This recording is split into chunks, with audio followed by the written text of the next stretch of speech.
Hello and welcome to the Math Loop 96. দেখতে দেখতে তোমাদের ফাইনাল এক্সাম কিন্তু প্রায় উপস্থিত একদম, আর সামনে পুজোও রয়েছে। তো পুজোর আনন্দ করার সঙ্গে সঙ্গে কিন্তু খুব জমিয়ে অঙ্কটাকেও প্র্যাকটিস করতে হবে।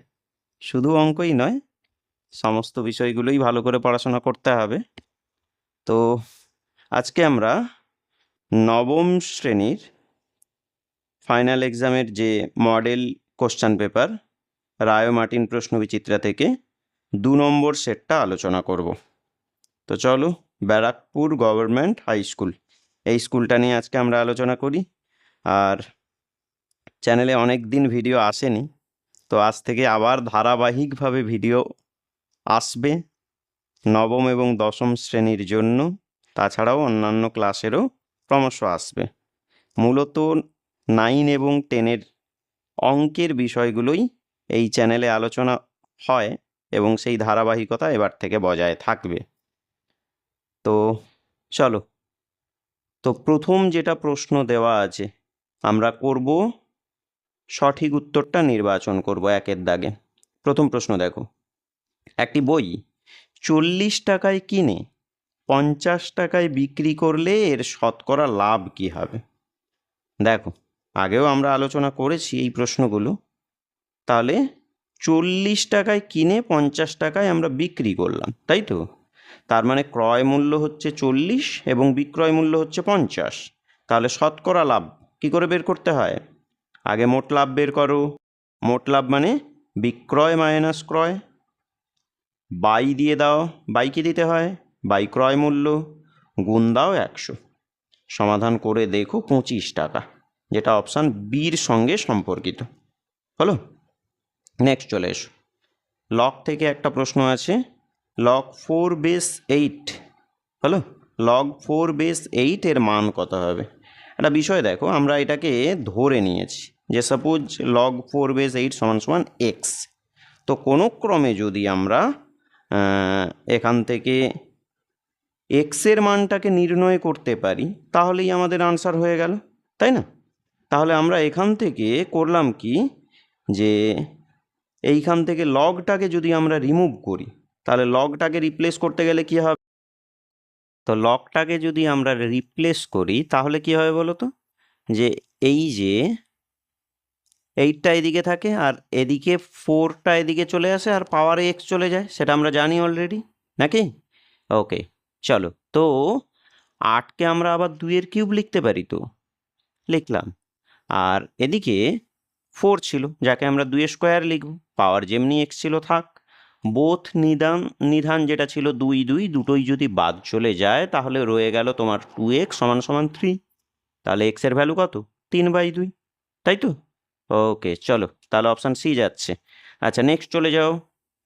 দেখো কি বলেছে তোমাকে, একটি সমকোণী ত্রিভুজের অতিভুজের দৈর্ঘ্য কত? 8 সেন্টিমিটার। ত্রিভুজটির পরিব্যাসার্ধ কী হবে? আচ্ছা, এটা একটু ভালো করে জানবে। কোনো সমকোণী ত্রিভুজের ক্ষেত্রে তার পরিব্যাসার্ধ অবস্থান করে সব সময় অতিভুজের মধ্যবিন্দুতে। তাহলে অতিভুজের ঠিক মধ্যবিন্দুতে যদি অবস্থান করে, অতিভুজ যদি 8 হয় তাহলে পরিব্যাসার্ধ কত হবে?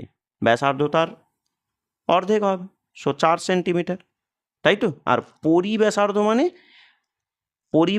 মানে হচ্ছে, এই পরি শব্দের অর্থ বাইরে, তো বাইরের দিকে যে বৃত্ত আছে তার ব্যাসার্ধ। যাই হোক, চলো নেক্সট আমরা পরেরটা দেখছি। এবিসিডি বর্গক্ষেত্র একটা আছে। এবিসিডি বর্গক্ষেত্রের এ ও বি বিন্দুর স্থানাঙ্ক দুটো দেওয়া আছে। জানতে চেয়েছে ওই বর্গক্ষেত্রের কর্ণের দৈর্ঘ্য কী হবে। দেখো, তো তোমাকে এ এবং বি বিন্দুর স্থানাঙ্ক দেওয়া আছে।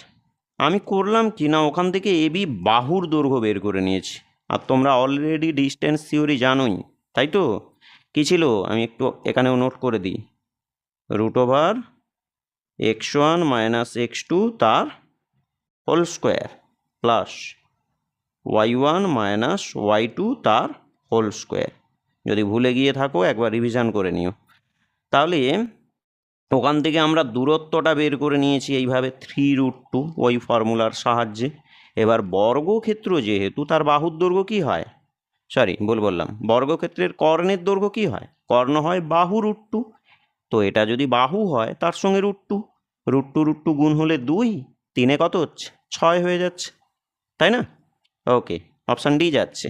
চলো নেক্সট পরেরটা চলে এসো তুমি। পরেরটা বলতে 5এরটা বলছে একটি সমবাহু ত্রিভুজের একটি বাহুর দৈর্ঘ্য বা প্রতিটি বাহুর দৈর্ঘ্য হচ্ছে তোমার 4 সেন্টিমিটার। তাহলে তোমাকে বের করতে হবে যে ওর উচ্চতাটা কত।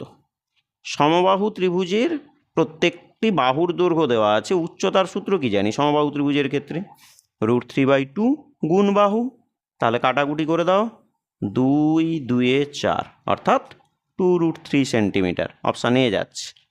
নেক্সট দেখো, আয়তলেখ অঙ্কনের ক্ষেত্রে প্রতিটি শ্রেণীর আয়তক্ষেত্রের ভূমি কি হয়? অবশ্যই শ্রেণী দৈর্ঘ্য হবে, করেছো নিশ্চয়ই তোমরা, তাই তো? ওকে, নেক্সট চলো আমরা শূন্যস্থানগুলো দেখি। 2 দাগে দেওয়া আছে ক্রয় মূল্যের উপর 10% লাভ হলে বিক্রয় মূল্যের উপর শতকরা লাভ কত হবে? একদম সোজা। তো ক্রয় মূল্যের উপর 10% লাভ হচ্ছে। আচ্ছা, যদি আমরা ক্রয় মূল্য 100 টাকা ধরি, তার উপর যেহেতু আমরা লাভ করছি 10%, তাহলে বিক্রয় মূল্য কত হবে? খুব স্বাভাবিক, 110 টাকা, তাই না? তো বিক্রয় মূল্যের উপর আমরা শতকরা লাভ বের করব। শতকরা লাভের সূত্রটা কি? আগে দাও মোট লাভ, লাভ কত না বিক্রয় মাইনাস ক্রয়, বাই দাও বিক্রয় মূল্যের উপর বলেছে, তাহলে বাই বিক্রয় মূল্য, বিক্রয় মূল্য যেহেতু 110 ছিল গুণ 100 হলো। তো এটাকে সমাধান করে দেখো, শেষমেশ 9 × 1/11 আসবে। হলো, চলো নেক্সট। সূচক থেকে একটা খুব সুন্দর প্রশ্ন, এটা টেক্সট বইয়েরই প্রশ্ন দেওয়া আছে। তো x⁴x এর ভ্যালু নির্ণয় করব আমরা এখান থেকে, একদম সহজ। তো প্রথমে আমরা করলাম কি, এই যে 4টা যেটা গুণ আকারে ছিল, তাহলে এদিকে ভাগ আকারে আন। তো কাটাকুটি করে দেখো 125 আসে। তাহলে 5⁴x যেমনি ছিল, 125কে আমরা কি লিখব? 5-এর কিউব লিখব, তাই না? তাহলে বোথ নিধান একই, বাদ দাও। তাহলে তোমার রয়ে গেল কে? এক্সের ভ্যালু 3। x⁴x বের করব, মানে 3-এর পাওয়ার 3, যেহেতু এক্সের মান ছিল 3, কত হচ্ছে? 27। ওকে, নেক্সট চলো। কোনো ত্রিভুজের কোণগুলির অন্তঃসমদ্বিখণ্ডক যে বিন্দুতে মিলিত হয় তাকে কি বলে? এটাকে বলা হয় অন্তঃকেন্দ্র। এইবার একটু দেখিয়ে দিই, এটা তোমরা ক্লাস 10-এ গিয়ে যখন অন্তর্বৃত্ত আঁকবে তখন তোমরা এটাকে খুব ভালো করে প্র্যাকটিস করবে। ধরো এই কোণটার একটা সমদ্বিখণ্ডক অঙ্কন করলাম, এই কোণটার একটা সমদ্বিখণ্ডক অঙ্কন করলাম, একইভাবে তুমি এটারও করতে পারো। সমদ্বিখণ্ডকগুলো যে বিন্দুতে মিলিত হয় সেই বিন্দু থেকে বৃত্তের কোনো একটা বাহুর ওপর লম্ব টেনে ওইটাকে ব্যাসার্ধ নিয়ে বৃত্ত অঙ্কন করলে বৃত্তটা ঠিক ভেতরে এইভাবে থাকবে। তো এই যে বিশেষ বিন্দুটা, ওটাকে আমরা বলি অন্তঃকেন্দ্র বিন্দু। হলো, আর ওটা যদি বাহুর সমদ্বিখণ্ডক হতো তখন ওটাকে আমরা পরিকেন্দ্র বলতাম। চলো নেক্সট, পরেরটা দেখো। পরের যে প্রশ্নটা তোমাকে দেওয়া আছে, যে এই যে দুটো বিন্দু দেওয়া আছে 6,0 আর 0,6, বিন্দুদ্বয়ের মধ্যবিন্দুর স্থানাঙ্ক, বিন্দুদ্বয়ের সংযোজক সরলরেখাংশের মধ্যবিন্দুর স্থানাঙ্ক চেয়েছে। তো সংযোজক সরলরেখাংশের মধ্যবিন্দুর স্থানাঙ্ক কি হয়? আমরা কি জানি? x1 যোগ x2/2 আর y1 যোগ y2/2, তাই হয় না? ব্যাস বসিয়ে দাও, 3 3 আসবে আনসার। নেক্সট চলে এসো, পরেরটা দেখো। পরেরটা বলেছে একটি বৃত্ত একটি বর্গক্ষেত্রে অন্তর্লিখিত। তো বর্গক্ষেত্রের বাহুর দৈর্ঘ্য 9 হলে বৃত্তের ব্যাস কত? দেখো একটু ভালো করেই দেখো, এটা একটা বৃত্ত যেটা কিনা একটা বর্গক্ষেত্রে অন্তর্লিখিত, ভেতরে আছে। হলো, তো বর্গক্ষেত্রের বাহু যদি এইটা যদি 9 হয়, তাহলে বৃত্তের ব্যাস কত হবে? একই তো, 9 সেন্টিমিটার, তাই না? ওকে, নেক্সট চলো। পরেরটা যেটা দেখো, যে পরিসংখ্যা বহুভুজ অঙ্কন করা হয় শ্রেণীর পরিসংখ্যা এবং আর কিসের দ্বারা? মধ্যমান বা মধ্যক দ্বারা। হলো, তো আমরা 2 দাগটা একইভাবে মিটিয়ে নিলাম। এইবার চলে এসো আমাদের 3 দাগ সত্য মিথ্যা। তো সত্য মিথ্যার ক্ষেত্রে কি প্রথম প্রশ্নটা দেখো, একটি দ্রব্য পরপর 20% এবং 10% ছাড়ে যদি বিক্রি করা হয় তাহলে সমতুল্য ছাড়। প্রশ্নে বলেছে 32%, সেটা তুমি যাচাই করে দেখো কত আসে। আচ্ছা, পরপর দুবার ছাড়ের ক্ষেত্রে সমতুল্য ছাড় কি হয়? ধরো প্রথম ক্ষেত্রে ছাড় হচ্ছে X%, আর দ্বিতীয় ক্ষেত্রে ছাড় হচ্ছে তোমার হচ্ছে গিয়ে Y%। তাহলে সেক্ষেত্রে সমতুল্য ছাড় কি লিখব? X plus Y minus X into Y by 100। এটা কিন্তু দুবার ছাড়ের ক্ষেত্রে, 3বারের জন্য আলাদা। 3বারের জন্য আমি আলোচনা করেছি পূর্বেও, পূর্বের কোনো একটা মডেল সেটা আলোচনা করেছি, আবার প্রয়োজনে একবার করব, এখন করতে গেলে ভিডিও লেন্থি হয়ে যাবে। তো চলো মানগুলো জাস্ট পুট করে দাও। দেখো 28% আসতে চেয়েছে, বাট তোমার প্রশ্নে দেওয়া আছে কত? 32। তাহলে কিন্তু ওটা মিথ্যা ছিল, তাই তো? চলে এসো পরেরটা দেখো কি বলেছে। পরেরটা দেওয়া আছে একটা ইকুয়েশন 2x মাইনাস ওয়াই সমান সমান 5। সমীকরণের একটা সমাধান নাকি এটা? এক্সের মান যদি 3 হয়, ওয়াই নাকি ওর সাপেক্ষে -1। তো আমরা যাচাই করি না। এক্সের মান যদি 3 হয় তাহলে আমরা মান বসিয়ে দেখেছি ওয়াই ওর সাপেক্ষে 1 আসতে পারে। তুমি দেখে নিও একটু ভালো করে, এক্সের মান 3 হলে ওয়াই কিন্তু 1 আসতে পারে। তাহলে ওটা কিন্তু একদম ভুল বলেছিল। প্রশ্নে কত ছিল? -1 ছিল। দেখো, ওকে চলো। ত্রিভুজ এবিসি এর এডি একটা মধ্যমা আর জি নাকি ভরকেন্দ্র। তো এডি বাহু যদি 12 সেন্টিমিটার হয় তার সাপেক্ষে জিডি নাকি 8। চলো দেখা যাক। তাহলে এই হলো এবিসি ত্রিভুজ। এই এবিসি ত্রিভুজের ক্ষেত্রে কি দেওয়া আছে না, এইটা হচ্ছে তোমার ভরকেন্দ্র। এই যে জি হচ্ছে ভরকেন্দ্র, আর এডি নাকি একটা মধ্যমা। প্রশ্নে দেওয়া আছে এডি হচ্ছে 12 সেন্টিমিটার। আচ্ছা, আমরা একটা বিষয় জানি যে ভরকেন্দ্রে এই মধ্যমা নিজে 2:1 অনুপাতে অন্তর্বিভক্ত হয়, তাই তো? তাহলে এ জি ইস টু জিডি সমান সমান অ্যাকচুয়াল 2:1 দিলাম। তো সেখান থেকে যদি আমরা জিডি বের করতে চাই, জিডিটা কার অংশ? এডির।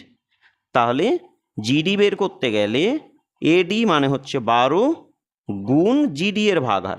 তাহলে জিডি এর ভাগার কত? ভাগার মানে আগে দাও পদ, বাই দাও সমষ্টি। তাহলে জিডি এর জন্য পদ ছিল 1, বাই সমষ্টি 2, 1, 3। কাটাকুটি করে দেখো 4 সেন্টিমিটার আসে। তো প্রশ্নে দেওয়া ছিল 8, আবারও কিন্তু এটা মিথ্যা। আচ্ছা, নেক্সট দেখা যাক আমাদের 4 দাগ। 4 কি ছিল? 4 ছিল 3টে বিন্দু দ্বারা গঠিত ত্রিভুজের ক্ষেত্রফল হচ্ছে 12 বর্গ একক। এটা করা হয়নি, বাট আমি এখনই করে নিচ্ছি। তাহলে ওই 3টে বিন্দু কত কত ছিল? তো তোমাকে বিন্দু 3টে দেওয়া আছে কত কত। প্রথম বিন্দুটা 0, 0, মূল বিন্দু এটা অ্যাকচুয়াল, তাই তো? তারপরটা 0, 4, তারপরেরটা হচ্ছে কত? 6, 0। এই বিন্দু 3টি দ্বারা গঠিত ত্রিভুজের ক্ষেত্রফল। আচ্ছা, ত্রিভুজের ক্ষেত্রফল তোমরা নিশ্চয়ই সিলেবাস শেষ করে ফেলেছো। তো যাদের সূত্র মুখস্থ করে কাজ করতে অসুবিধা তারা এই ট্রিক্সটা ফলো করতে পারো। ত্রিভুজ বা চতুর্ভুজের জন্য এই নিয়মটা তুমি ফলো করতে পারো। এক্ষেত্রে সূত্র মুখস্থ করার কোনো গল্পই নেই। কি করবে তুমি? প্রথমে বিন্দুগুলোকে পরপর এইভাবে সাজাবে, ওপর নিচ করে। 0, 4, তারপরটা হলো গিয়ে কত? 6, 0, 3টে হয়ে গেল। প্রথমটাকে রিপিট করে দাও, 0, 0। এবার ত্রিভুজের ক্ষেত্রফল পেতে গেলে তাহলে হাফ মড অফ, এবার কি করব? এই কোণাকুণি গুণ করব। 0, 4 কত হচ্ছে? 0, তারপর একটা প্লাস দিবে, এইটাকে গুণ করব, কত হলো? আবারও 0, আবার এইটাকে গুণ করব, আবারও 0, এবার একটা মাইনাস দাও। এবার উল্টো পথে গুণ করো, 0, এটা হচ্ছে কত তোমার? 6, 4, 24, এটা হচ্ছে কত তোমার? এটা হচ্ছে 0। মড ক্লোজ কর। অবশ্যই বর্গ একক বলে লিখবে, যেহেতু ত্রিভুজের তুমি ক্ষেত্রফল লিখছো। সব 0, এগুলো ধরার কোনো প্রয়োজন নেই। তাহলে অ্যাকচুয়াল ভেতরে থেকে যাচ্ছে -24। তো -24, ব্র্যাকেটটা না দিলেও হয়। এবার জেনে রেখো, মড রিমুভ করতে গেলে ওই মাইনাস কিন্তু আর দেওয়া যায় না। তাহলে কত লিখবো? শুধু 24 লিখব, বাই 2, মানে কত হচ্ছে? 12 বর্গ একক। এইভাবে তুমি যে কোনো ত্রিভুজ, যে কোনো চতুর্ভুজের শীর্ষবিন্দুগুলো দেওয়া থাকলে তুমি কিন্তু ওর ক্ষেত্রফল সহজেই নির্ণয় করতে পারো।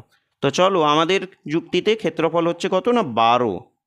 প্রশ্নে কত দেওয়া আছে? প্রশ্নেও তো তাই বলেছে, 12 বর্গ একক। সো এটা কিন্তু সত্য ছিল, এটা সত্য হলো। ওকে, চলো নেক্সট। ওটা 4-এরটা ছিল, ওটা হচ্ছে তোমাদের 4-এরটা ছিল। আচ্ছা, এবার 5-এরটা দেখা যাক। 5 কি ছিল বলো তো? 5 দেওয়া আছে যে একটা বৃত্ত যার ব্যাসার্ধ হচ্ছে আর একক, ব্যাসার্ধ তো আরই হয়, রেডিয়াস, পরিধি হচ্ছে পি, আর ক্ষেত্রফল হচ্ছে এ। আচ্ছা চলো, বৃত্তের ব্যাসার্ধ আর, তো পরিধি প্রশ্নে বলেছে পি, আমরা পরিধি কি জানি? 2πr। ক্ষেত্রফল বলেছে, বাট আমরা কি জানি? πr² জানি আমরা। তো এইটার মান আমরা যদি বের করি, পির ভ্যালু ছিল কত? দেখে 2πr বসিয়ে দাও। আর একটা ছিল, দিলাম, বাই এ ছিল πr²। দেখো অ্যাকচুয়াল πr² কাটাকুটি হয়ে গেলে শুধু 2ই থাকে কিন্তু। সো এটা একদম সত্যই ছিল, তাই তো? ওকে, চলো গেলাম আমরা পরেরটায়।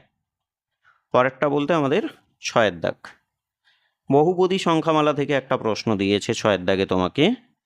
দেওয়া আছে fx, এই বহুপদী সংখ্যামালার f x এর ভ্যালু যখন তোমার -2 তখন হচ্ছে গিয়ে 0। এটা কি ভাগশেষ দেওয়া আছে, তাই তো? আচ্ছা দেখো, x এর পরিবর্তেই -2 বসিয়েছি, তাহলে x সমান সমান -2, তাহলে x সমান সমান -2, -2টাকে এদিকে আনলে কি হলো? +2 সমান সমান 0 হয়ে গেল। আর তার মানে এটাই কি? এটাই হচ্ছে বহুপদী সংখ্যামালার শূন্য। এইটা বহুপদী সংখ্যামালার শূন্যই কিন্তু এইটা, আর যেটাই বহুপদী সংখ্যামালার শূন্য সেটাই কিন্তু একটা উৎপাদক। তাহলে আমাদের যুক্তিতে আমরা উৎপাদক পেলাম এইটা x+2, বাট প্রশ্নে দেখাচ্ছে তোমাকে x-2। আবারও কিন্তু এটা মিথ্যা ছিল। হ্যাঁ, এই স্কুলটাতে বেশিরভাগই কিন্তু মিথ্যা এসেছে, সত্য মিথ্যার ক্ষেত্রে। তো চলো পরেরটা, আমরা 4-এর দাগ দেখব, এসএকিউগুলো দেখব। তো বলছে এক খুচরো বিক্রেতা ধার্য মূল্যের উপর 20% ছাড়ে ঔষধ কিনে ক্রেতাকে ধার্য মূল্যতেই বিক্রি করে দিয়েছে, তাতে বিক্রেতার কতখানি লাভ হলো? একদম সোজা। তো ধার্য মূল্যের উপর 20% ছাড়ে ঔষধ কিনেছে ব্যক্তি। খেয়াল করো, ধার্য মূল্য তো আমরা আর জানি না, তো আমরা ধার্য মূল্য x টাকা ধরলাম। এবার ধার্য মূল্যের ওপর 20% ছাড় দিয়ে ঔষধ যেহেতু কিনেছিল, ধার্য মূল্য x, তার ওপর তুমি 20% ছাড় দাও, তাহলে x - x × 20/100 হলো। তো এটা করলে আমরা কি পাবো? ক্রয় মূল্য পাবো। তাহলে আমরা ক্রয় মূল্য পেয়ে গেছি 4x/5। এবার প্রশ্নে ছিল তিনি নাকি ধার্য মূল্যতেই ঔষধটা বিক্রি করে দেন, তাহলে ঔষধের বিক্রয় মূল্য কত হবে? ওই ধার্য মূল্য, দ্যাট মিন্স x টাকা। তাহলে এক্ষেত্রে তার লাভ হচ্ছে। তো লাভ, শতকরা লাভ যদি আমরা বের করতে চাই তাহলে আমরা কি করব?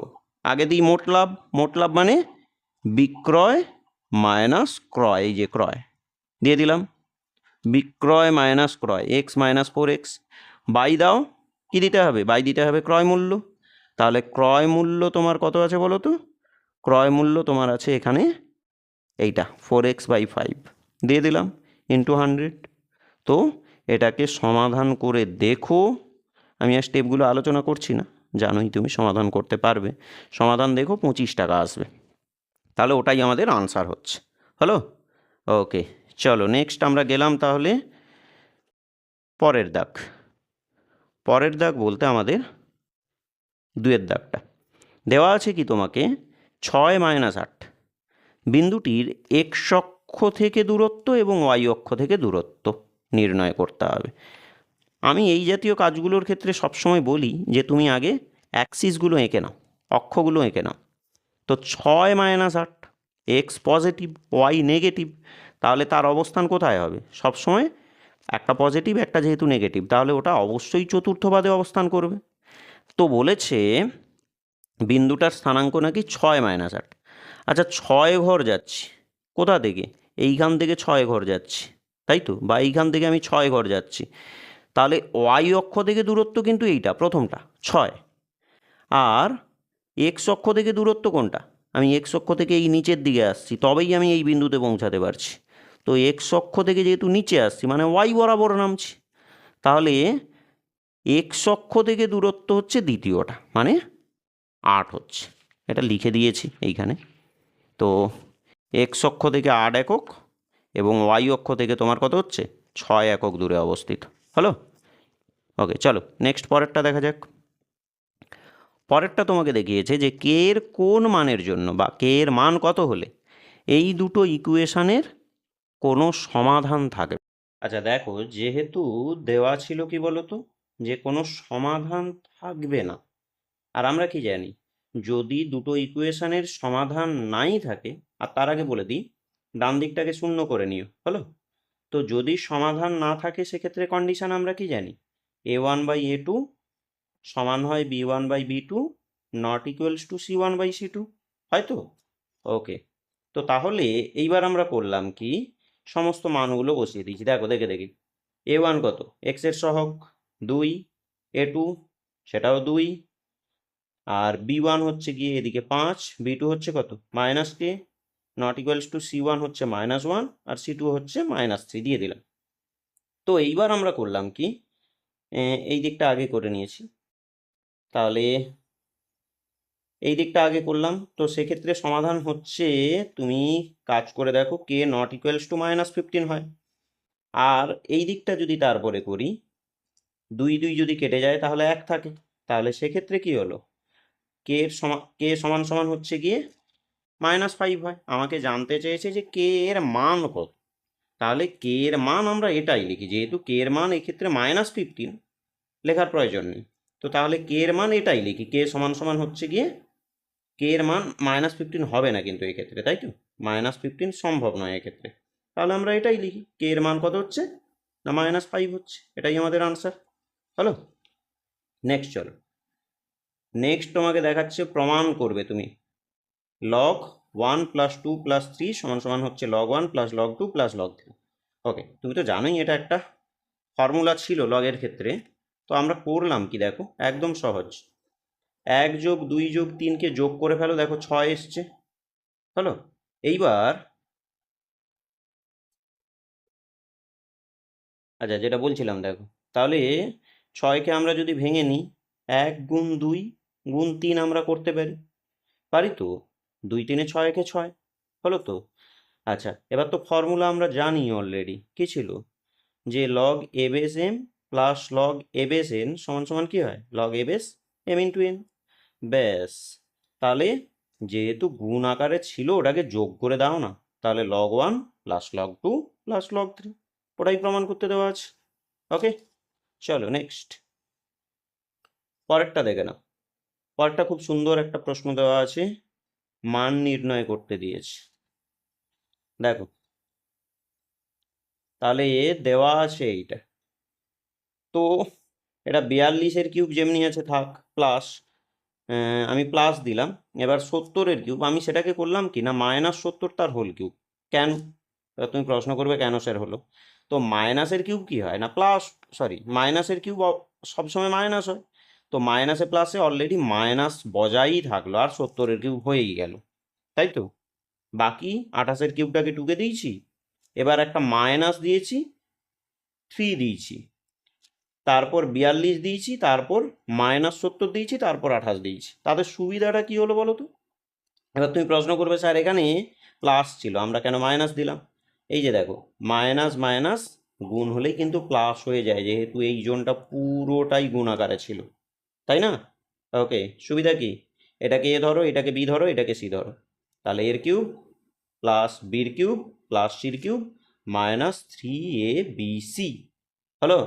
এবার ফর্মুলা কি হয় না, a + b + c, আচ্ছা আগে ফর্মুলাটা দেখ, এর কিউব প্লাস বির কিউব প্লাস সির কিউব -3abc কি হয়, আমি জানি অলরেডি, যে a + b + c × a² + b² + c² -ab -bc -c, ওই মতো করে তুমি পুরোটাকে অ্যারেঞ্জ করে ফেলো। এইবার দেখো, এ প্লাস বি প্লাস সি এর যোগফলটা। ওকে ওকে, দেখো এ প্লাস বি প্লাস সি এর যোগফলটা কত হচ্ছে? এই যে 42 প্লাস 28 হচ্ছে 70, মাইনাস 70 মানে 0। যেহেতু এই জায়গাতে গুণ হচ্ছিল A plus B plus C into বাকিটা, তো এইটার ভ্যালু আবার শূন্য, এই যে এইটার ভ্যালু আবার শূন্য, তাহলে শূন্য ইন্টু সামথিং মানে পুরোটাই কত হয়ে যাচ্ছে? তোমার শূন্য হয়ে যাচ্ছে, তাই তো? বুঝে গেছো নিশ্চয়ই? ওকে, ফর্মুলাটা একটুখানি যাদের জানা নেই তারা নোট করে নিও। তো চলো আমরা পরের প্রশ্নে যাই। পরের প্রশ্ন বলতে আমাদের 6-এর দাগ হবে। ওকে, কি বলেছে? ত্রিভুজ এবিসি এর লম্ব বিন্দু। আচ্ছা, জেনে রেখো লম্ব বিন্দু জিনিসটা কি, জানোই অলরেডি, যাদের জানা নেই তারা একটু নোট করে নিতে পারো। লম্ব বিন্দু বলতে আমরা বুঝবো ত্রিভুজের উচ্চতাগুলো যে নির্দিষ্ট বিন্দুতে মিলিত হয় সেটাই লম্ব বিন্দু। আমি আগে ছবি দেখাই। ধরো এবিসি ত্রিভুজ, তিনটে উচ্চতা তৈরি করলাম, ও বিন্দুতে মিলিত হলো, তাহলে ও বিন্দুকে আমরা বলবো লম্ব বিন্দু। ক্লিয়ার? চলো, তো লম্ব বিন্দু দেওয়া আছে কি না, ও দেওয়া আছে, অ্যাঙ্গেল বিএসি হচ্ছে 40, দেখে না, বিএসি এই যে কোণটা, এই যে কোণটা, এটা হচ্ছে 40 ডিগ্রি। তাহলে বিওসি কত?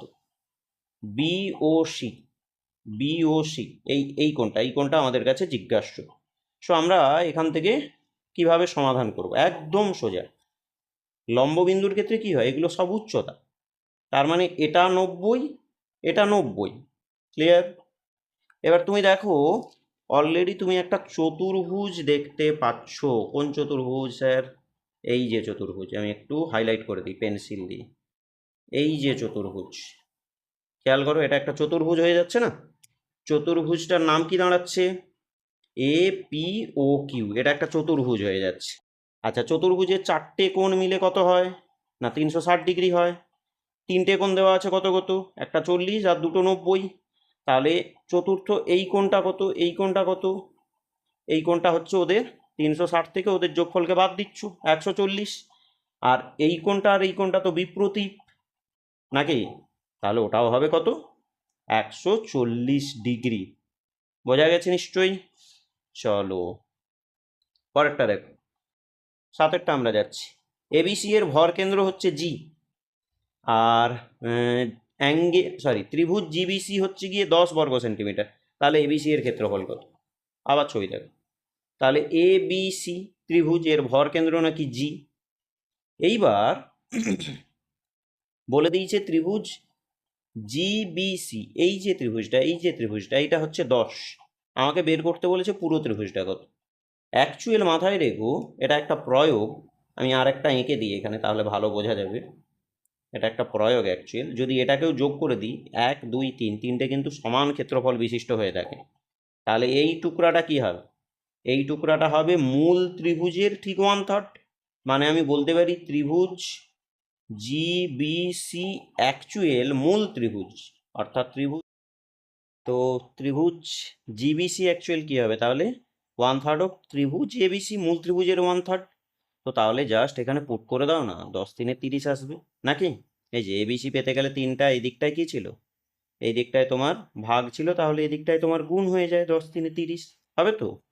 ওকে চলো নেক্সট আমরা পরেরটায় চলে আসি। এই যে মূল বিন্দু থেকে এই বিন্দুর দূরত্ব হচ্ছে নাকি কত? 5 একক। আচ্ছা দেখো মূল বিন্দু মানে কি 0 0, আর ওই বিন্দুটা আমরা এটাকে এ নাম দিলাম।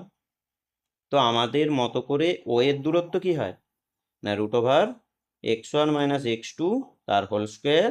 এবার এটা প্লাস বসে y1 - y2 দিলাম তার whole square.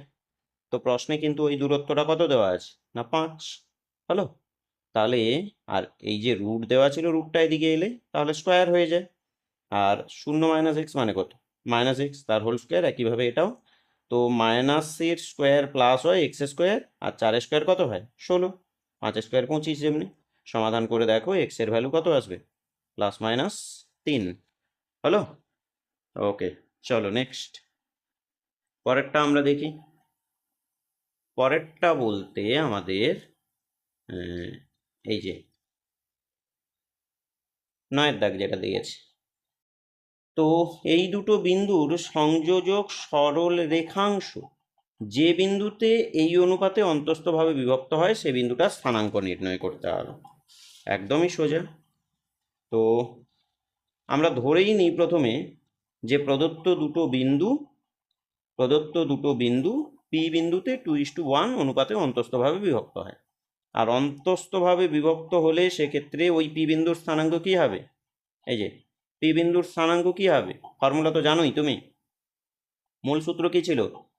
m into x2 plus n into x1 by m plus n।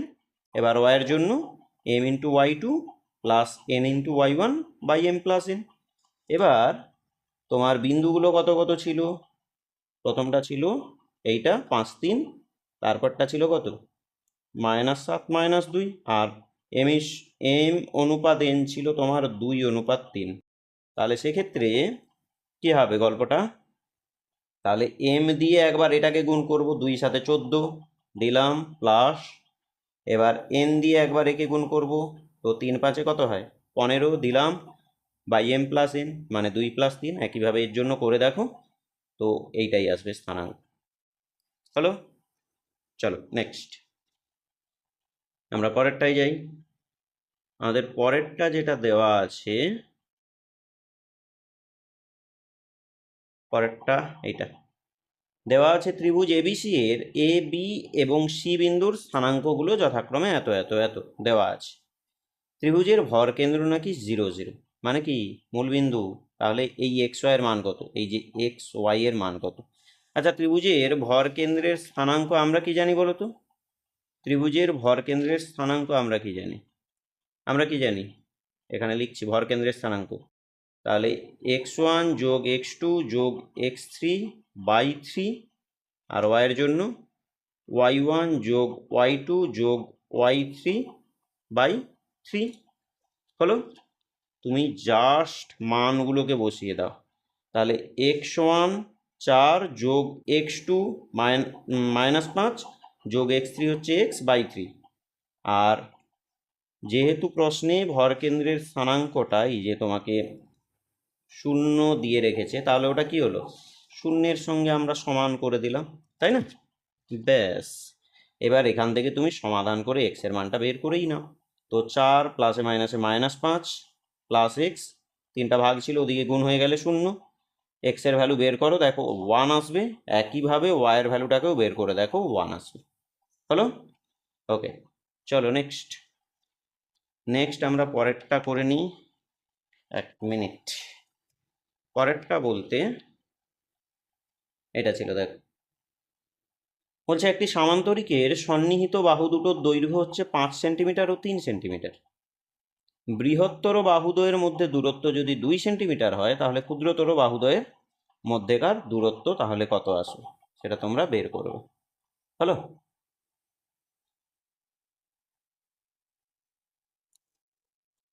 তো আমরা কি করব তাহলে?